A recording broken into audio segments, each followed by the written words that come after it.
I'm Andrew Middleton. I'm from Sheffield Hallam University, and I'm privileged to know a lot of you. I know that. Apologies for the people I don't know yet.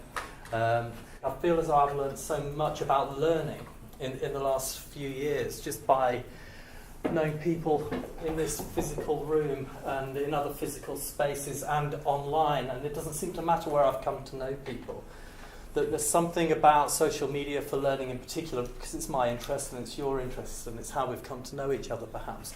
But there's something really positive about being part of a network. And I want to talk about how it feels almost inevitable to me that what we are learning in contexts like this in the physical space or the digital space or somewhere between the two or across the two, how I think that this is really going to inevitably reshape our thinking about teaching and learning.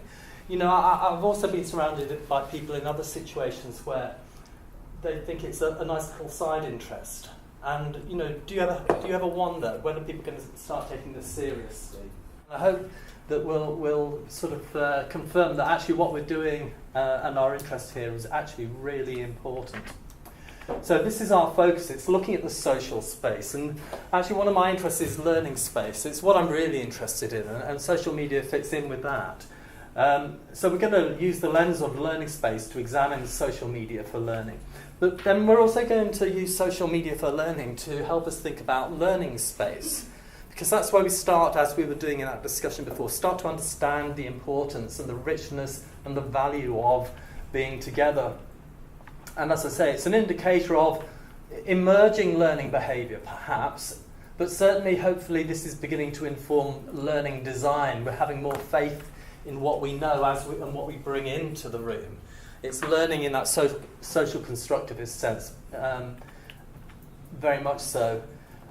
And this is what I'm looking for, this idea that it's almost inevitable that we are disrupting our current or traditional understandings and that of our colleagues and of our students to start to define for ourselves a transformative context, an idea of that is quite different to some of the assumptions that we have, like lurking and not speaking. We really need to be challenging some of the things as we've just been doing, so I really did value that. One of the ways that I would put it is thinking about the difference between teaching hierarchies and learning networks. So people in the room will be familiar with ideas about personal learning environments and personal learning networks. Well, for me, that is really important. And we really need to move on now in terms of UK education, if not global education, in terms of understanding the learning paradigm that has been around for a good while, but it's time to reflect on it and bring it back into our conversations, I think, so that we bring what we know about it to all of our learning spaces. And that's how we get towards empowering the learner. Now, as I say, I'm very interested in learning spaces in many ways. Unfortunately, too many ways sometimes it feels. It's quite complex, but also for me very exciting. You may have come across this notion of the spatial triad. I'm not going to talk too much about it, but I'm going to point you at this little corner of the triangle. There are various ways of looking at learning space, but the really important one for us as educators is to understand it in terms of how it's experienced, how it is lived, how the space is lived, and how we learn the facets of the spaces that we use, including that social media space that we've been talking about. Oldenburg brings out the perspective of place, what it means, how much of a home this is, how much value do we put on our network, the fact that we can actually articulate those ideas and put, as Kay was saying, you know, sometimes formulating that question, that idea, and saying it in a social context is how some people really learn. It's about making a commitment. So there's this idea of network supporting exigency. And I see in various social media spaces, for example, but also in terms of really exciting classrooms, this need and desire to solve problems. And from my learning spaces point of view, I really worry about classrooms that don't understand the permeability of the boundaries, how important that space is out there and that space out there. Often when we're talking about learning spaces, we're thinking about things we can hold, sit on, press, and all of that stuff. But it's really important to think about the wider context. Social media particularly asks us, challenges us to think about the permeability of learning space. And that's what I think we need to recognise and build upon. Again, coming back to Wenger et al. Fairly recently, there's this idea there of participants who have personal reasons to connect. And I think we do. We travel to this conference today, and our students make commitments for one reason or another. The nature of those commitments hopefully changes as we learn, but we do make commitments. And from that, the information flows and helpful linkages are made and so forth. So social media's power is in its pervasive and permeable nature, I would say. It's with us all the time, and that's where I'm going to end up in terms of this as well. And how it follows us across boundaries, whatever those boundaries are, from the physical to the digital, out of the room, into the room, from one person to another person. We're all the time learning is about shattering boundaries, but we don't often talk about it in those terms. I'm not going to go through this. I think you'll probably be familiar with the ideas of connectivism, but if you're not, just glance at those principles on the left. This is informing a lot of what will be talked about at this conference, I think. And I'm just, because it was so useful, I put up Alec Corus's personal learning environment diagram there. But, it makes me reflect on Web 2 in about 2004, 5, 6, and that fascination, as is described here, with some of the technologies that we have now. That was 10 years ago or so. So, that idea of Web 2 being very much about the technology. But really, this interest in the personal learning network is all about understanding the learner at the centre of a rich social context. And we know that. I think other people have said it. For instance, Catherine Cronin, for example, this idea of networked learning. Again, it's about crossing those boundaries. For educators, what I'm saying is Catherine is spot on. The idea of social media network learning, the interconnectivity between the physical and the digital, that permeability, demands that we really take that seriously and actually challenge some of the assumptions that we have about our learning and teaching relationships. So we come to understand the open in this way. There is, of course, that big discourse about OERs, open educational resources, and for me, I'm not comfortable with that. It's tying us down too much to the value of something called content and resource. Catherine's got it for me. This is about the breaking down of boundaries and the opening up of opportunities to work in all sorts of networks and with all sorts of people to make learning meaningful. That idea of rhizomatic learning and so forth is something that myself and Catherine Jensen from the University of Huddersfield have picked up on in the last year or so, in terms of trying to work out what this boundary stuff means, third space, third place, and some of these things that I'll come on to briefly in a minute. Okay, so in my abstract, this is what I said, a learner-defined equilibrium in which space is characterised as lived, physical, digital, and social dynamic. In other words, it's all of that wonderful, messy stuff, and it keeps changing. It's not something we can grab conveniently, like this notion of content. I don't think content is often helpful to us. So that's what I'm interested in here. And that learner at the centre. And, we've seen words that begin with C quite a lot recently. There's all sorts of great words that begin with C. They're just a handful from me today. But I have made lists of words that begin with C. It's remarkable how well they work for us. So the idea of connecting, curating, creating, cooperating and collaborating. And cooperating and collaborating are on the same screen. They are different things for me. I don't think I'll explain why I think that, but I'd be interested to have conversations with people later perhaps about what's the difference between those two things. So remember, what I'm interested in here are people in this idea of network, of personal learning network. So personal, the idea of the person, the student often at the centre of a network. So really what I want to do with this diagram is think about that network. You know what, until I started thinking about this, I used to think it was something that you had to go away and make. And so I need a group of people, because I know if I have a group of people, it will help me to learn. And I hadn't really progressed much beyond that. until I started to do the research, case study research that I've been involved with, and really started to listen to the different expressions of network from the 30 case studies that I've been developing. So here's an example. I'll go into this in more detail in a second, but for instance, this idea here might represent who we are today in this very room. This idea of non-formal, I'll explain a little more as well, but let's just say for the moment, it's not the situation, it's probably everything else. But the peer network there is really important. And then there's this idea, and you do see it in some of the stuff on communities of practice and Wenger, this idea that the teacher should be part of this community of practice and network. And there's a question, well, what's their role then? And should they really? Or is that just something we're saying to be nice and inclusive? No, there's a lot here, and we'll just take a brief look at that in a moment. Then in terms of our thinking about what's our personal learning network, are we thinking about the professional network? Well, there's tons to explore there. And there you go, clients, publics, open online networks and so forth, defined online networks. And then, of course, just to confuse matters, all of these blue networks start to join up with each other and do weird things. So how do we describe and define this notion of personal learning network? It's a very messy affair, but let's try and break it down. I've got a note there, the rich fluidity of the dynamic, life-wide and lifelong hybrid learning space. A lot of words in that. Okay. So the notion of permeability, life-wide, everything that touches us, affects us, makes us think, challenges us.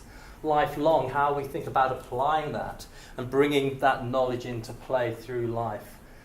How we develop as agile learners and graduates and so forth. Okay, let's go back to the first one of those then, the formal course peer networks. And you know this, I'm just trying to set these things out, so excuse me for a few minutes while I go through these. This one is very much describing how we enjoy the peer network in the room, how we enjoy the cooperation. We came together, we are on message more or less, I can assume, or each of us are assuming, I would have thought. These are the cohorts, classes and groups. So let's just look at this then, the socially constructive, student-centred, active and flexible classroom. So this is what we're talking about. The non-formal peer network then. So there are some examples of what it might look like there, but the social media makes evident long-standing peer learning behaviours.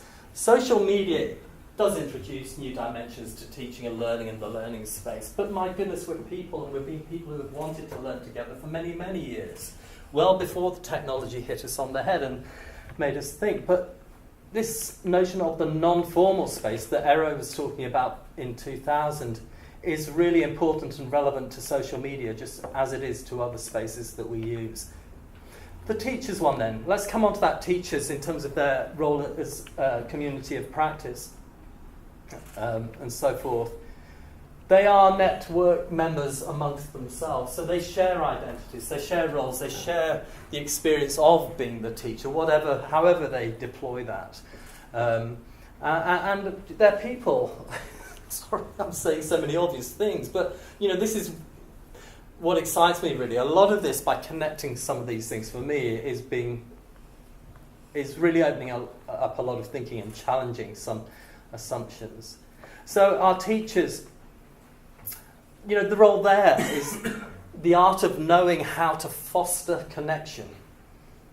And perhaps, isn't that the role of the teacher today? That their role in the room is knowing how to foster connection. The connection between knowledge, the knowledge that I have, that you have, that we make. The knowledge of the connection between people who have the potential to challenge, to think, to create. And the media, whatever that media is, that we deploy towards learning, intentionally or not. Okay, the professional network. Now, I have a role in terms of employability in this university, and I'm trying to do a lot with social media in terms of understanding why we don't do more to involve people beyond this university. And indeed, I can see all sorts of exciting things going on there. There's all sorts of authentic learning experiences that we can enjoy and benefit from. There's all sorts of modelling in the world going on that helps to develop the self-esteem, the confidence, the wherewithal of ourselves, but more importantly our students, because we can connect with those people now. And in the case studies that I did, some of the student case studies were explicitly about engaging with professional communities, almost in an apprenticeship mode. But being able to make those sort of connections now through, for example, tweet chats and self-created tweet chat environments. So students bringing professional voices to them. This is what we can do now. That's the point. There are things we can do now. And for students, the learning there and the development of the confidence, the self-esteem and so forth comes out of mirroring our future selves. It's a very rich environment for them. And then there's the idea of the open online networks. I've already touched on this idea of openness from Catherine Cronin's work. That context that we have now, and have always had in the physical world, to develop and navigate and negotiate all of these mutually beneficial opportunities. And, a lot of this comes into developing student and graduate capabilities. I'm very interested in terms of how we can scaffold our learners from an abstract context into an authentic context, and we're close by. Maybe our role as teachers is to be close by, to help those students develop their confidence and enjoy the possibilities and challenge their thoughts about the world that they're heading towards. So it's about valuing relationships over content, I would say. Back to my critique of OERs. And then the defined online networks that we find in MOOCs, and in particular in CMOOCs, if we want to use that binary. But I know there are people in this room that have been, participants on various community-based open learning initiatives. Rhizo, Dave Cormier's CMOOC springs to mind all the time when I think about that. I'm not going to dwell too much now on the emergence of what I've referred to here as the other space. The point here on this slide is to say, let's not fixate on a definition of a physical classroom. Let's not fixate on a definition of social media for learning. But let's notice the other ways of looking at it. So we could look at the third space, the thing that is neither one thing nor the other, but is highly valuable as a context for learning. Or back to Oldenburg's idea of place, somewhere that's not here nor there, but somewhere that I go and feel relaxed, confident, trustful. I'm surrounded by people who I really value. Now, he wasn't talking about social media, but hopefully you'll have made the connection that it's very much about social media. The idea of liminality. And for me, this one here is more about social media, and certainly digital media, the hybrid space. How we are using perhaps Padlet or Twitter or whatever in the room, but actually we're thinking in this room, just as Sarah was saying, we might be quiet, but hopefully we're making connections to some of the ideas being put out there. So there's this other space, or in-between space. Now, the idea of interstitiality is interesting. I'm not going to spend any time looking at that, but just look at that there. Hopefully you'll get a sense of what I mean. The value of the things that I've listed there, the glance at the phone, even email or calendar or door, or, So we do live that life, don't we? And we are learning. So there's something here about understanding the value in terms of learning and reflection and action, in terms of some of the things that we do that some people refer to as distraction. Okay, so I'm challenging, as Sarah was challenging this notion of learning, I'm challenging notions about distraction. Right, and this is what it ends up looking like, I think. So there we are, here we are today. This is the more formal, this is the thing, the word I like to use when looking at this corner here is the word provided, because we are rather audacious in higher education, or in education in general. We're very me-centred, education-centred. I need to build this building, And in this building, at this corner, I'm going to put a room because I need to control it through timetabling or whatever. I'm going to make this learning happen. It's audacious because really we do know that each one of us decides for ourselves how to make connections. But nevertheless, it is a valuable space when we get it right. So that distinct corner isn't distinct. I've got a dotted line here. Okay, I'll come back to that. Let's move towards the dominant non-formal space. So just going back to Michael Arrow, there's quite a lot to it, but it's really quite simple, I think. Anything that isn't formal can be defined as non-formal. Notice I'm not talking about informal. Informal, I think we've all got understandings, and some of them are very good understandings of what that means. So I'm looking for a new way of expressing it. It's about challenging the audacity of focusing on that corner. The non-formal takes us into other possibilities. There's a huge amount of space and time in this world that we occupy that we could refer to as non-formal.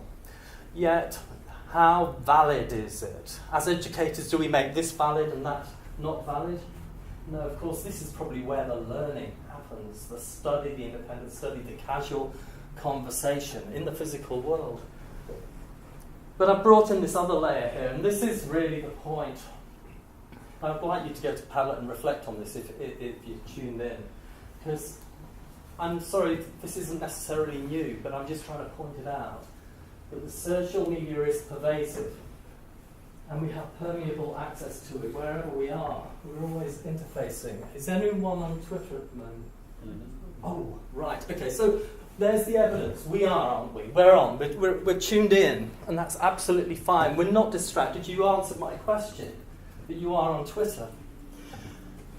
So our space has expanded. It's boundless. Yet we want to make references back to the real world. We do still value this. So it's a really simple diagram. I just think it needs to be said that having a constant access to a thought channel, to a personal learning network, to a social learning network, whatever we want to call it. I should have made it double the size, because what it really does is it multiplies everything that goes on here, and it creates a constancy for us. Some of it, a constancy that we're making notes about. So if we're tweeting or if we're doing something in Padlet right now, we are capturing little bits of some of this. It's valid, it's important, it is critical. Okay, so I'm sure you've got a sense of what I don't think it's a bit of a no-brainer, so apologies. But I just needed to talk about the fact that social media is pervasive, it's constant, it bridges everything we do. My goodness, I know I don't do a lot with Twitter actually, it tends to be around conferences, I feel guilty about that. And of course some of you really do keep it there and you're responding and thinking and doing whatever. Sometimes it's important, sometimes it's really not. That's important, that's life. Some things we do aren't important now, but we might come back to them. That's my kind of diagram there. And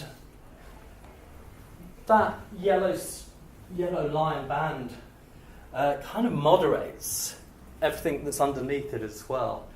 It tempers it somehow. It makes sense. Its potential is to make sense of a lot of the formal and the non-formal experience.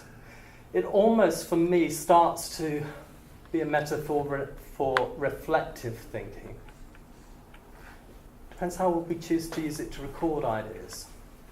So, for me, that notion of the augmented layer is about empowering the learner, because once we've realised it is valid, and once our students, more to the point, realise it is valid, then I think we can look to see how the learner is empowered. And here I've repeated a paragraph that I had earlier, but I will repeat it. So the formal and the self-determined, this notion of self-determined, if you're familiar with pedagogy, is this idea of we don't necessarily need teachers all the time to direct us. Okay. So the formal and the self-determined use of social media indicates a disruption from a hierarchical learning and teaching paradigm to a networked learning paradigm in all of our learning spaces. Okay, so that's it for me. We've got time for some questions. Sorry to have spoken for so long, but I can hear you clicking away. What's your thought then about this augmented layer? Or any other questions? I love this stuff, it's great. And then I go back to thinking, but we need to accrue learning, we need to establish whether students are progressing. Employers need to know if you're doing CPD that you actually have learned what you need to do your job. How do we assess? For me, or don't we? For me, you'll have gathered, and you have gathered, you've spotted it. I don't start with assessment. What you say is absolutely critical, I think. And it doesn't negate, anything I've said doesn't negate the assessment process. But what it does do is it really puts forward the idea of formative, reflective, critical engagement and authentic opportunities. And if you can develop confidence around that, I suspect we'll see some of those formal requirements that we have being more successful. Yeah, I suppose students will be variously doing everything you're talking about in different ways. You know, and I like the idea of non-formal, and I like the sense that most of what we offer, students pay £9,000 a year, and 70% of what we offer is non-formal. Okay, so it's useful to, I think it's good to acknowledge that and how relevant it is. But to what I think there's an interesting tension here, which is to what extent do we scaffold and structure? Because what I see sort of maybe out of conference like this is a temptation to say, great, we'll go into that non-formal space and structure it, and scaffold it. And I'm like, well, then it becomes formal. So there are real tensions around there, which is that we want to encourage students to recognise the value of these modes and these networks, but we don't necessarily, but we don't necessarily, or we shouldn't necessarily be going in there and scaffolding everything. So how do we help? It's about without valuing destroying. So the absolutely, from that beyond, if that little green box over kind of swept along and up, and we mustn't do that. That's part of the point. Thank you for making that clear. But therefore, all I'm saying, and I think the question is really good. Actually, so where does that leave us, almost as educators?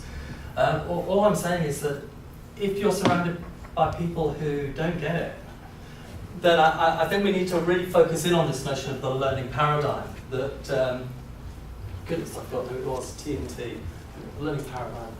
It's all right, tag. Anyway, there we go. 1999, I think we've been talking about the learning paradigm, really sensible stuff. And still, as educational developers, as I am, we're struggling to convince our academic communities that learning actually, there's a lot more to it than we are letting on. So I'm probably drifting off the... Well, I think part of the problem is because we tend to appear in the conversation as people that herald technology rather than a learning paradigm. So what's really pleasant about this session is that we haven't really been talking about technology, we've been talking about learning. So I think getting past that, I feel like we're only just beginning to get past that. Yeah, and that's why I had to do this today. Because you might talk to someone and they might say, oh, so you're going to tell me how to use Twitter? And you're like, no. But that's the tension that I find sometimes. And I think what you said about confidence is really important. For me, a lot of it comes down to helping learners to see the value of it in those non-formal ways, but also I think confidence is a huge aspect of it. Yeah, and that's exactly where I'm coming from as well. I was really struck by a report out of the HEA either last year or the year before on the state of independent learning. It's shocking. Our teachers and I think many of our academics have become totally dependent on the little green corner. And if our students aren't confident and feeling capable and see the connections of learning beyond the formal timetable schedule slot, well, I know that's something of interest to you as well, Sarah, with your peer-assisted learning stuff. It's developing resilience and capability and motivation, shifting people from the extrinsic to the intrinsic. So this is the context here. That actually our students in this day and age, we know they need to be resilient and agile, yet still they're dependent upon the little formal corner of everything that they can be doing. So that's my interest, and I don't know, there's a conundrum here. I'm not sure what it means for us as providers, but I think we need to value it. But I think what was raised that, you mentioned the dreaded assessment word, etc. And I think assessment belongs in the formal space. It doesn't belong in the informal or non-formal space at all. And this is about empowering learners for, they will come out of assessment, they will come out of university formal learning spaces, and about, that augmented learning space is about being outside of it, post-formal study and everything else, and it just doesn't fit. Okay, I'm going to have to chair myself. Yes. I'm doing the evil eye. It's time to stop, but can I finally say then that, yes, assessment and summative assessment in particular does seem to sit there, but the nature of it, there's a wider context that the permeability brings in terms of bringing authentic context into the formal summative assessment. Anyway, thank you very much. Untitled Chapter.